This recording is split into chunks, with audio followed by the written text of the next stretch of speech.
The gavel cracked against the wood, echoing through the Buncombe County Courthouse like thunder rolling across the Blue Ridge. My heart thudded once, then steadied. Trevor sat across the aisle smirking, sure he'd finally cornered me. He thought the judge was about to sign over my cabin, the place I'd lived quietly for 10 years, because he claimed I couldn't afford the taxes. If you're watching this, subscribe and comment where you're watching from. The courtroom smelled faintly of old paper and polished oak. My niece Jenna wrung her hands in the back row, torn between loyalty to her husband and the aunt who'd raised her like a daughter. Trevor's lawyer leaned in with a whisper, and Trevor chuckled under his breath, glancing at me like I was about to lose everything. But I didn't flinch. I slid a folder across the table to my attorney. Inside was the very thing Trevor never saw coming, evidence that not only proved his scheme false, but hinted at a fortune no one in that room imagined I had. The judge raised his brow, reading the document aloud. Trevor's smirk faltered, then cracked wide open into something closer to panic. I felt the weight of 10 years of silence lift. This wasn't just about keeping a cabin. It was about unmasking a lie that had lived in my own family far too long. If that sounds harsh, here's how we got teased. When I think back on it now, the strangest part wasn't the courtroom or the gavel echoing in my ears. It was the years before, when I convinced myself that hiding in plain sight was safer than showing the truth. I kept my old Subaru running with duct tape and prayers, I clipped coupons at Ingles, and I drank diner coffee that tasted like cardboard because it felt normal. I told myself people liked me because I lived simply. I wanted to believe my friends and family were around for who I was, not for what I could give. That was my misbelief, the idea that humility and secrecy were the same thing. In reality, they're not. I can still hear the hum of my window AC unit on sticky North Carolina nights. I'd sit in that cabin with the cicadas buzzing, sorting bills on the kitchen table, pretending that every penny counted. The funny part? None of those envelopes ever worried me. I had more money than I could spend in 10 lifetimes. But I didn't let myself touch it, not after what happened when people found out the first time. See, my late husband, Richard, left me more than a comfortable life. He left me control of a sprawling trust worth billions. When he passed, everyone, from neighbors to distant cousins, treated me like an ATM. I learned quick that people could love your smile on Monday and demand a check by Friday. So when Trevor came along, loud and brash with his business ideas and get-rich schemes, I brushed it off. I figured if I lived quiet, cooked my own beans, and kept the Subaru rattling down I-26, he'd never guess. But silence has a way of breeding contempt. And Trevor saw my frugal life as weakness. He called me cheap behind my back, joked at family cookouts about my shoestring budget. What he didn't realize was that every Goodwill sweater and every cracked casserole dish was a choice. My armor. My test. Would people stay if they thought I had nothing? Turns out some would. Some wouldn't. And Trevor? He wasn't just teasing. He was circling, waiting for a chance to pounce. But the truth didn't start that night. It started months earlier. It was last spring when the first crack showed. The dogwoods were blooming across Asheville, white petals scattered like confetti along the sidewalks near Pack Square. I was carrying 2 paper grocery bags from the fresh market, rice, beans, and a few apples, when Trevor pulled up beside me in his shiny black Dodge Ram. "Need a ride, Aunt Marianne?" he called out, leaning his elbow on the open window like he owned the street. I shook my head. "I'm fine, thanks." He smirked. "Suit yourself. Just seems silly to lug bags when I got space in the truck." That was Trevor's way. Always dressed sharp. Always quick with a comment that felt more like a dig than kindness. He'd married my niece Jenna 5 years ago, right after his 3rd business venture went belly up. I welcomed him because Jenna loved him, but I kept my distance. Later that week, over Sunday supper at my cabin, Trevor dropped his first real hint. He set down his fork and gestured around the kitchen with a laugh. "You know, Marianne, this place has character. But don't you ever worry about keeping up with the bills? Jenna says you don't even have internet out here." I smiled politely, but inside a red flag went up. "I live within my means," I said. He leaned back in his chair, eyebrows raised. "Within your means? Or below them?" That night, after they left, I sat at the kitchen table with a candle flickering. I pulled out Richard's old leather binder, the one that held the trust documents. My hands brushed over the embossed letters of the bank's name. It had been 10 years since I opened it. I kept it locked in a fireproof box untouched. I whispered to myself, still there, still mine, still untouched. But Trevor wasn't the only storm brewing. Around the same time, I got a notice from the Buncombe County Tax Office, routine, just showing property taxes due in 90 days. I had the money ready, but the timing made me uneasy. If Trevor thought I was struggling, he might use that. And he did. A few weeks later, at a family barbecue in Jenna's backyard, Trevor pulled out his phone and started telling stories. You know Marianne hasn't paid her property taxes yet? I checked. Public record. Don't be surprised if that cabin goes on auction. The whole table laughed awkwardly, but I felt my cheeks burn. He wasn't lying, the record showed unpaid. What he didn't mention was the 90-day window. I had plenty of time. But Trevor wasn't interested in the truth. He was laying the groundwork for something bigger. I confided in Helen, my closest friend from church. She was a retired social worker with a knack for cutting through nonsense. Sitting with sweet tea on her porch one afternoon, I told her about Trevor's digs. She frowned, pushing her glasses up her nose. Marianne, that man smells opportunity. Mark my words, he's not just talking. He's plotting. Her words stuck to me like humidity. And she was right. By summer, Trevor filed a claim with the county clerk, arguing I was delinquent and unfit to manage my property. It was absurd, but on paper it looked real enough to cause headaches.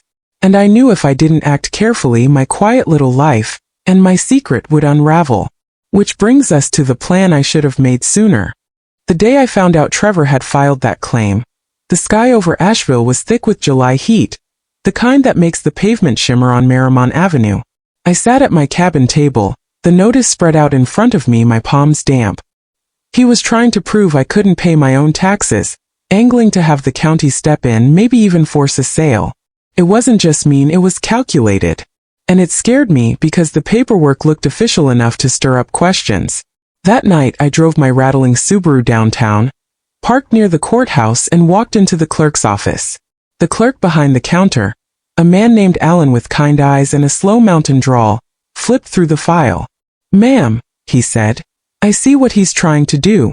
But unless you're actually delinquent, he's got no standing. Still, it's messy. You'll need to get your ducks in a row. I nodded. That was the moment the fog cleared.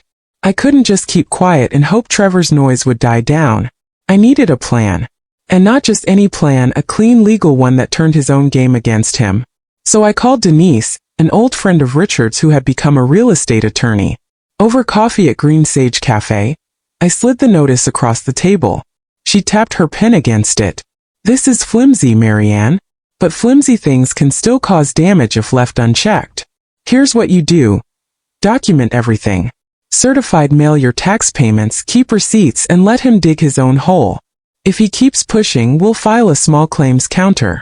I scribbled notes in the margins of a diner napkin. What about motive? I asked. Why would he bother? Denise gave me a look that cut straight through me. Because he thinks you're weak. Because he thinks you don't have options. That night, I pulled Richard's leather binder out again. I didn't touch the billions, it wasn't about that. Instead, I focused on the cabin, the property records, the clean little history I'd kept.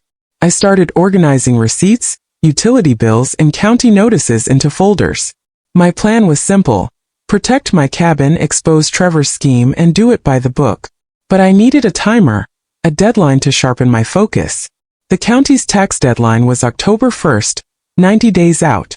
If Trevor could make enough noise before then, he might convince people I was unstable, maybe even pressure Jenna into siding with him. So my plan was this. Pay the taxes early by certified mail. Keep every receipt in order. Let Trevor escalate. And when he crossed the line, answer with evidence. Helen agreed to be my witness, Louise from the hardware store agreed to notarize some statements, and Denise would be ready to step in. I felt a strange calm that night, sitting on my porch with the crickets singing. For the first time in years, I wasn't just surviving. I was preparing. Then the pushback started. The pushback came faster than I expected. First, it was whispers at church. A woman I'd known for 20 years leaned across the pew and said, Marianne, I heard you might lose your place. Is everything okay? Her voice wasn't cruel, but the pity in her eyes cut deep. Trevor had been talking, and the gossip was spreading like wildfire.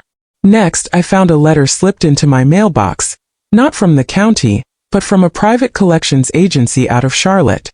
It claimed I owed back taxes plus administrative fees. The numbers didn't even line up with county records, but it looked official enough to shake me. I marched straight to the tax office the next day, clutching that letter, and Alan, the clerk, shook his head. "Scare tactic," he said, tapping the paper. "Somebody fed them your name. They're hoping you'll pay up just to stop the calls." My stomach twisted. Trevor was playing dirty. The third blow came at the end of August.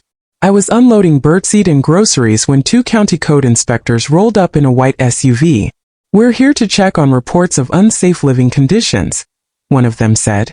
They walked through my cabin, jotting notes about the old wiring, the cracked porch steps, even the rusty tin roof.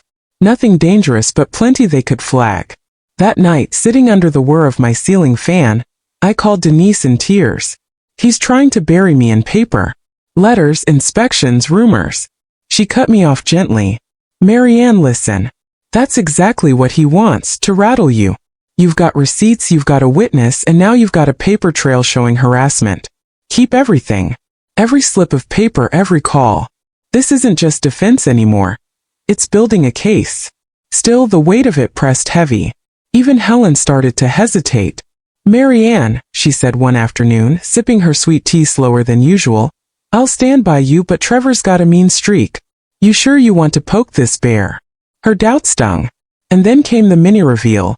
The shift that made me realize Trevor's game wasn't just about my cabin. One night, going through the mail, I found a copy of a public record request he had filed. He wasn't just digging into my taxes.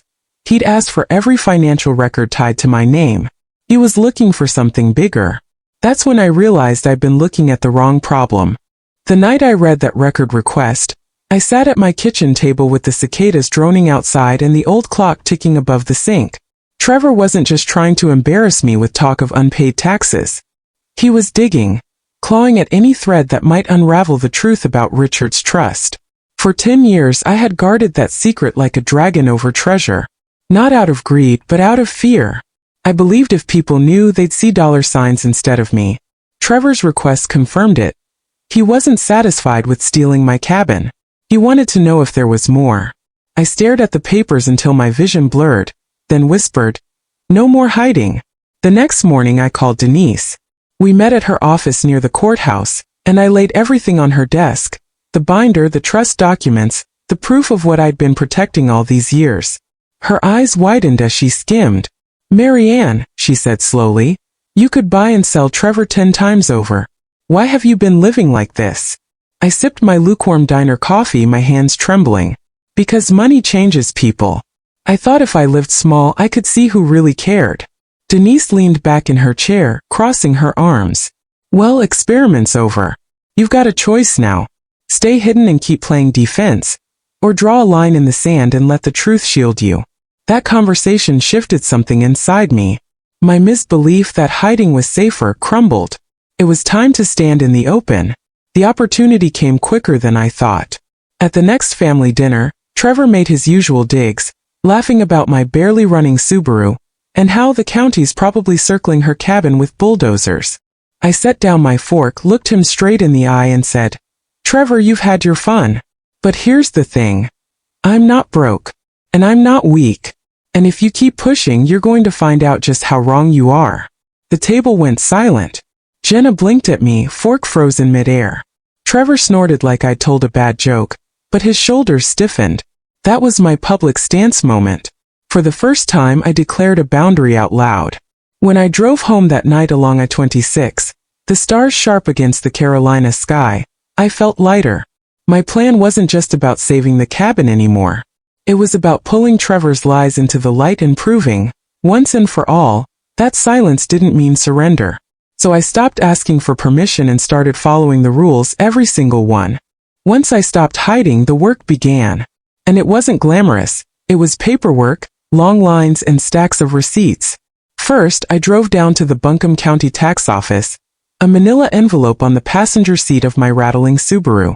Inside, a certified check for the full year's taxes, plus every receipt I'd saved for the last decade. I walked it to Alan, the clerk, and asked him to date stamp 3 copies of the receipt. One for me, one for Denise, one for safekeeping. Smart, he said with a nod. Now no one can claim you're behind.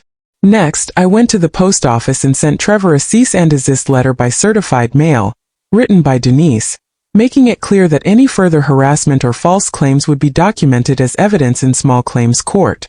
Watching that green return receipt slip into my hands felt like slipping on armor. But I didn't stop there. I filed a notarized statement with the county clerk, attaching the bogus collections letter and the inspection notes.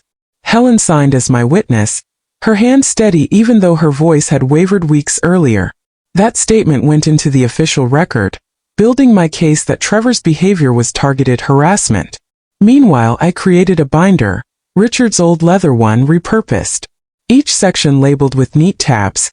Taxes, property, correspondence, witnesses. Every time Trevor made a move, I added another page. By September, Trevor ramped up his efforts. I got another inspection notice, this time citing my septic tank. But now, instead of panicking, I hired a licensed inspector myself. $250 later, I had a clean bill of health and another signed report to add to the binder. Denise called it building a fortress of paper. Luis, my friend from the hardware store, added another layer. If he's claiming unsafe conditions, he said, handing me notarized affidavits, I'll testify myself. I've been out there fixing your porch steps. I know it's sound. Piece by piece, I wasn't just defending. I was stacking kindling for a fire Trevor couldn't put out. The final step was filing my small claims counter in mid-September. Denise helped me draft it, citing harassment, defamation, and filing false claims. It cost me $96 to file, and I kept the stamped receipt in the taxes tab. When I walked out of the courthouse that day, binder under my arm, leaves just starting to turn on the maples lining the street, I thought, asterisk, that should settle it. He'll see I'm ready and he'll back down. Asterisk. I thought that would be the end of it. I was wrong. For a few brief weeks it looked like I'd won. Trevor went quiet after the cease and desist letter landed in his mailbox. The county inspectors stopped showing up at my cabin. Even at family dinners, his usual digs about my shoebox lifestyle disappeared. I allowed myself to exhale, to believe maybe the paper fortress had scared him off. One crisp October morning, I even drove my Subaru down to WNC Nature Center, treated myself to a coffee and thought, asterisk, maybe that's the end of it. Maybe I can finally breathe again. Asterisk. But Trevor wasn't done. He was regrouping. On the 3rd week of October, I came home to find a thick envelope taped to my door. Inside was a notice. Trevor had filed a motion in civil court, not just claiming I was unfit to manage my property, but that I was mentally incompetent to manage finances at all. He'd pulled my age into it, saying I was too old and too fragile to keep up. The pit in my stomach sank deeper as I read. This wasn't just about my cabin anymore. If he won, the court could appoint a financial conservator. Trevor was trying to get his hands on everything I owned. That night I called Helen in tears. He's dragging me into civil court now. This isn't small claims anymore. Helen's voice wavered. Marianne, maybe this is too much. Maybe you should just sell him the cabin. Walk away before it eats you alive. Her hesitation broke me. My strongest ally was cracking under the weight. And then Denise, my lawyer friend, called with even tougher news. His attorney submitted affidavits, neighbors saying you're forgetful, church ladies claiming you can't keep track of things. He's playing this like you're unstable. Marianne, this could get ugly. The wind howled outside that night, rattling the old tin roof, but the sound inside me was worse, a hollow echo of doubt. I'd stood tall, declared my boundary, built my paper fortress. And now it felt like Trevor had just climbed right over it. I lay awake until dawn, staring at the ceiling fan spinning shadows across the walls, whispering to myself. Asterisk, what if he wins? What if I lose everything? Asterisk. Until one line in an old message changed everything. The old message was buried in a box of papers I hadn't touched in years. I was digging late one night, the cabin quiet except for the hum of the fridge, when I found it. An email Richard had printed before he passed. It was addressed to me and his attorney, and in it, he explained why he structured the trust the way he did. One line leapt off the page. Asterisk, in the event of any legal challenge to Marianne's competency or property rights, this trust shall disclose itself to the court in full. Asterisk. I sat back hard in my chair, my hands shaking. Richard had seen this coming, maybe not Trevor, but someone. He'd built in a safeguard, one I'd forgotten about. If Trevor tried to argue I was unfit, he was essentially forcing the court to open the trust and expose everything he was so desperate to uncover. The irony was rich. Trevor's greed was about to pull the curtain back on a fortune he'd mocked me for not having. I called Denise the next morning, my voice steady for the first time in weeks. I found something, I said, reading her the line. There was a long pause on the other end before she replied. Marianne, this changes everything. He thinks he's cornered you. But if we file this, he's going to walk himself right into the truth, and it won't do him any favors. We prepared the packet carefully.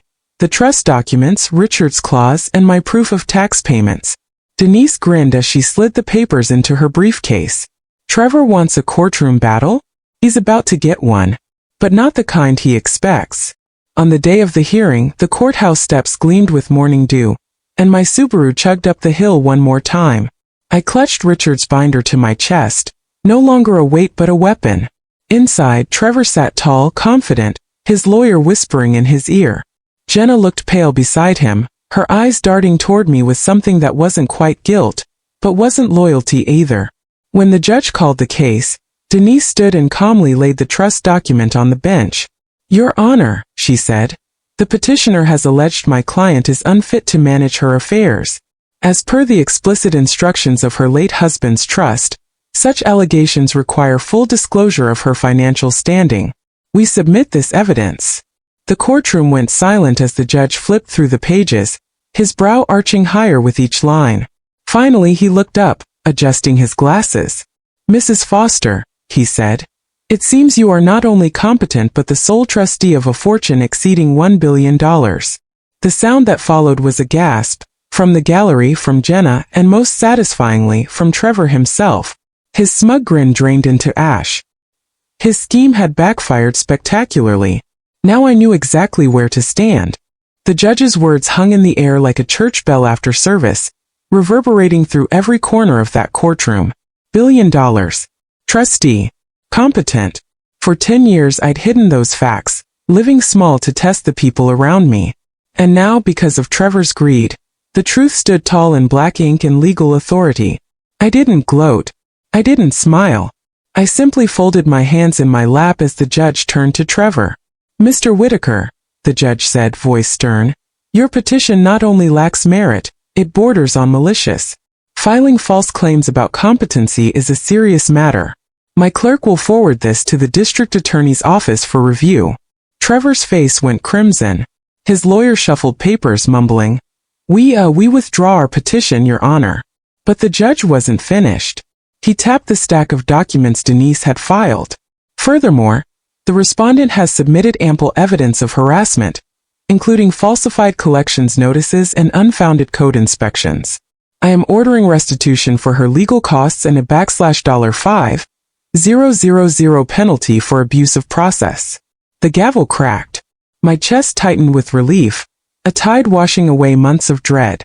Afterward, in the hallway, Trevor stormed past me, his boots clomping on the marble floor. This isn't over, he muttered, low enough that only I could hear.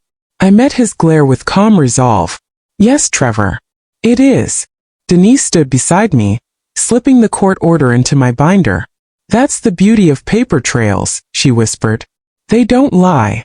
A week later, I received a check in the mail $5,000 from Trevor, court ordered. I deposited it, then withdrew the same amount in cash, crisp bills bound in a rubber band. On Sunday I slipped it into the church offering box, smiling quietly. Let Trevor's penalty do some good. At the same time, I filed a notarized correction with the county records office, attaching the judge's ruling to my property file. Anyone who tried to question my taxes, my competency, or my ownership would now see the truth in bold legal print. For years I had hidden, worried exposure would destroy me. But here I was, standing taller than ever, shielded not by secrecy, but by boundaries written in law. As for Trevor, his reputation took the hit. I couldn't have delivered better myself. Word spread quickly in Asheville. The same neighbors he courted with his big truck and big talk now crossed the street to avoid him. Even Jenna pulled away, staying with her mother for a time. I felt adrenaline drain into calm. I didn't need to raise my voice, didn't need to humiliate him. The court, the records, the receipts, they had done the speaking for me. Then came the calls. The calls started the very next day. First it was Jenna. Her voice trembled on the line. "Aunt Marianne, I didn't know he'd take it that far. I thought it was just talk. I'm so sorry." I closed my eyes, leaning against the kitchen counter, the smell of coffee still in the air. "Jenna, I don't blame you for his choices. But I do need space. Trust isn't something I can hand back overnight." There was a long silence before she whispered, "I understand." Then came the neighbors. Folks who'd half believed Trevor's rumors now rang me up, apologizing for doubting. "We should have known better," one said. "Trevor's always been slick with his words." Even Pastor Williams called, his tone heavy with regret. "I let gossip creep into my thinking, Marianne. That was wrong. If you're willing, I'd like to make a correction in front of the congregation this Sunday." I agreed, not for myself but for the lesson. Financially, the restitution check covered Denise's fees and then some. I didn't touch the trust, I didn't need to. My modest life suited me fine. But the cabin felt different now. Safer. Stronger. Like it wasn't just four walls and a roof, but a fortress of boundaries I had finally built for myself. As for Trevor, the court's ruling shadowed him everywhere. His small contracting jobs dried up. Nobody wanted to hire a man found guilty of filing false claims. Even his friends at the bar grew scarce. Asheville's not a big city, word gets around. For me, the fallout wasn't fireworks or applause. It was quiet, peaceful. I could sit on my porch in the cool evening air, watch the leaves turn gold on the ridge, and breathe without waiting for the next shoe to drop. And just when I thought it was settled, just when I thought the dust had finally settled, the phone rang again, this time from Alan, the county clerk. "Mrs. Foster," he said, voice low but steady, "there's something you should know. I probably shouldn't be telling you this, but not everyone believed Trevor's nonsense. Some of us were watching out for you." I frowned, clutching the receiver. Watching out. He cleared his throat. "When Trevor first filed those bogus claims, I flagged his paperwork. I knew it didn't smell right. That's why the inspectors backed off so quickly. You weren't on your own. A few of us in the office made sure his antics never gained real traction." For a moment I was speechless. I'd spent months believing I was alone in a storm, building my fortress out of paper and sheer grit. But all along, someone inside the system had quietly nudged the scales toward fairness. It wasn't pity, it was accountability. A reminder that not every institution bends to greed. Some folks still just want to do the right thing. After I hung up, I sat by the window, staring out at the late autumn leaves swirling across my yard. For the first time, I realized my fight hadn't just been about Trevor. It was about me finally learning to stand without hiding, even if others were quietly steadying me from the sidelines. What I learned wasn't about them. It was about me. Looking back, the real battle wasn't against Trevor. It was against my own fear. For 10 years, I believed the only way to protect myself was to live small, to tuck away the truth and let people underestimate me. I thought secrecy equaled safety, but I learned the opposite. Silence doesn't build trust. It builds shadows where manipulation can grow. Boundaries, written in ink and backed by law, are stronger than any secret. 3 takeaways became crystal clear. First, humility is a choice, not a disguise. You can live simply without pretending to be less than you are. Second, boundaries aren't walls to keep people out. They're gates that show who deserves to come in. And third, money doesn't reveal character, pressure does. Trevor's greed exposed him, but my willingness to stand up exposed me too. For the first time I saw myself as strong, not just cautious. If I could sit across from my younger self at that kitchen table with the buzzing AC and the unopened binder, I'd tell her, stop hiding. You're not protecting anyone by shrinking. Speak and let the truth hold you steady. Here's the picture I want you to keep. The cabin was quiet again, but it felt different now. I sat at the same kitchen table where I once stacked bills like a shield, the hum of the old AC still filling the silence. Only this time the binder wasn't hidden away. It rested open in front of me, its pages neat and orderly, not as a secret, but as proof of what I had faced and overcome. Outside, the Blue Ridge Mountains rolled against the horizon, golden leaves drifting past the window. The same view I had seen 1,000 times, but for the first time it wasn't framed by fear. It was framed by peace. I reached over, patted the worn wood of the table, and let out a slow breath. Same kitchen. Different me. If this hit home, subscribe and tell me your state in the comments. Your story might be next.